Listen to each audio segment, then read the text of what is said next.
Hello and welcome to the vlog. It is a gorgeous, beautiful, sunny day. 7 miles or so ahead of me lies Hawkesbury Junction, where the Oxford Canal joins with the Coventry Canal, and that is my destination for today. I hope, all being well, I shall chug up there, moor up. There's water facilities, toilet facilities, all that. So I'll moor up there for a few days before heading onwards north up the Coventry Canal. Anyway, let's see how we get on. Setting off at a gentle pace as ever past my fellow moorers, and there were plenty of us in this nice spot just past Brinklow. Out into the open, and all the canal bridges look rather lovely in the sun, but can anyone tell me what these metal circular things are? Just beyond the bridge, something odd in the water. A series of orange buoys tied to bits of fallen tree. A sign explained that all boats should keep to the towpath side as far as possible for 200 metres or so, because the offside bank was unstable, and looking at it, although it's not quite so clear on camera, you can see how the trees and vegetation are slipping sideways into the water. Just next to this bridge, the same sign for boats coming in the other direction. Back up to full power, all 3 miles an hour of it after that, and it's a splendid day, especially if you're a duck enjoying a spot of sunbathing. Just round this next corner I will encounter another first. It's a swing bridge, which, as the name implies, literally pivots out the way, but you have to stop the boat, get off and push it. So we'll see how easy that is. That bridge enables the people at this hire boat company to get from one side of the canal to another. You can see they have boats and buildings on either bank.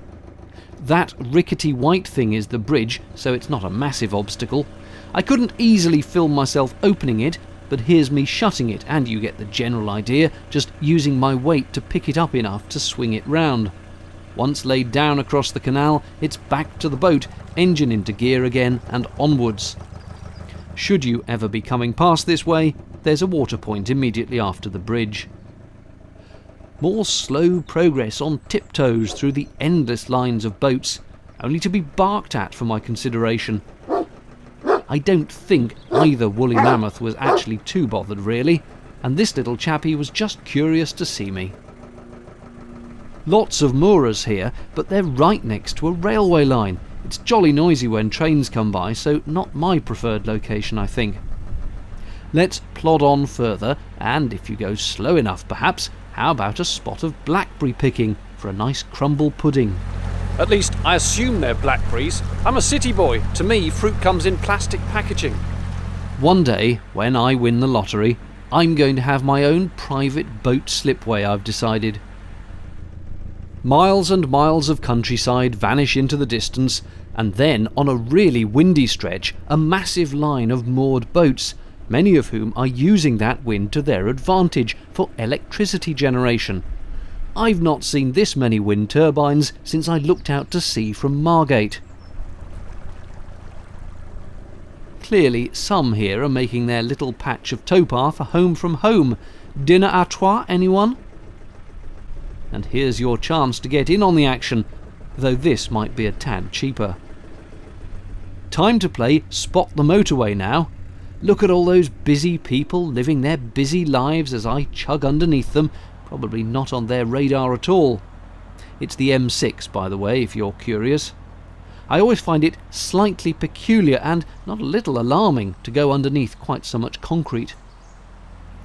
Coming up to meet the railway again, and what's this frothing disturbance in the water ahead? Some mystical whirlpool to suck me to the centre of the earth? No, just the wind, so I go straight through it. Back alongside the railway line again here. Such a shame they built the canals next to those noisy trains. I'm joking. At the Hopsford Aqueduct, the canal bears left and leaves the mechanical monsters behind for a bit. Ah, peace again. Apart from the shouts of "For!"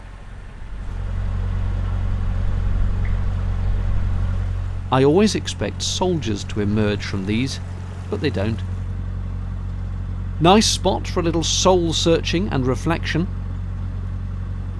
More markers as I approach the village of Anstey. Some obstruction under the water apparently, but there's a bigger obstruction round the corner. This boat's adrift from its front line, blocking the canal.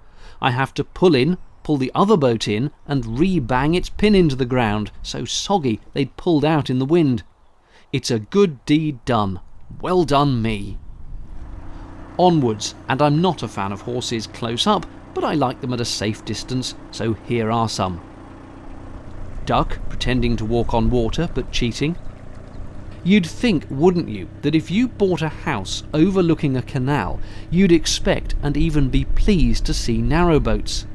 Not the case here, where someone's clearly whinged to the council and the whole towpath length is marked as no mooring on pain of death. Let's leave them then and play Spot the Motorway again. 10 points if you correctly identified the M69 which runs into Coventry. That's Bedworth in the distance, a town just north of Coventry, to the side of which is Hawkesbury Junction, which I'm aiming for. You'd not think from the surroundings that I'm practically in a major urban environment, but I am. That bridge leads to the private Coventry Cruising Club. I'm not a member, so I'm presumably not allowed up there. What an amazing VW collection on the right-hand bank as we head into Hawkesbury. Beetles, transporters, a Porsche. Such a shame they all look a bit knackered. Must say these overhead power lines are not the idyllic image I had of Hawkesbury Junction, which sounds so Thomas the Tank Engine. And this is a very sad sight. A fire, I read, sank this boat. It has since been removed, no doubt to the annoyance of the ducks. More grim industrialisation, the air actually crackling with the sound of electricity. Then, out of the blue, ponies, looking a little sad, but someone presumably owns them, there is water there. And round the corner I grab the end mooring at Hawkesbury, pins flagged to passers-by with plastic bags, and I am secure. Having moored up, I think I'll now take a quick peek around the corner where the junction is itself, because it looks like quite a tight turn. There's a stop lock and a winding hole as well, and it's probably very busy on a Sunday, so I certainly won't move on today, but I just want to get the lie of the land. 100 yards further up and there's the junction itself, a bridge over the stop lock, which is a shallow lock the canal companies used to use to stop their rivals from stealing their water. It's almost pointless as a lock. The difference in the water levels is a matter of inches, but it has to be kept now because those inches would cause havoc if the water was let through freely. It remains therefore as a curiosity and, frankly, slight irritation to anyone who's trying to get from the Oxford to the Coventry Canal or vice versa. That's the famous Greyhound pub, where I enjoyed a decent chocolate pudding with ice cream. And under that bridge is the Coventry Canal, which I'll be going on to.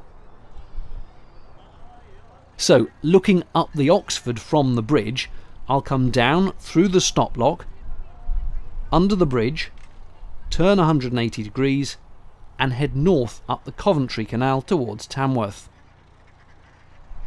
Outside the Greyhound is one of the many trading boats you find on the network, this one selling cheese. Who wouldn't want a bit of green thunder in their sandwich? Trade's not exactly looking brisk today, mind you. Under the bridge, 2 more trading boats selling canal memorabilia. And there's yet another one just along the way with candles on offer. There are boater facilities here like water and toilet emptying, so I'll pause for a day or so, ignoring the pylons that loom behind like alien overlords.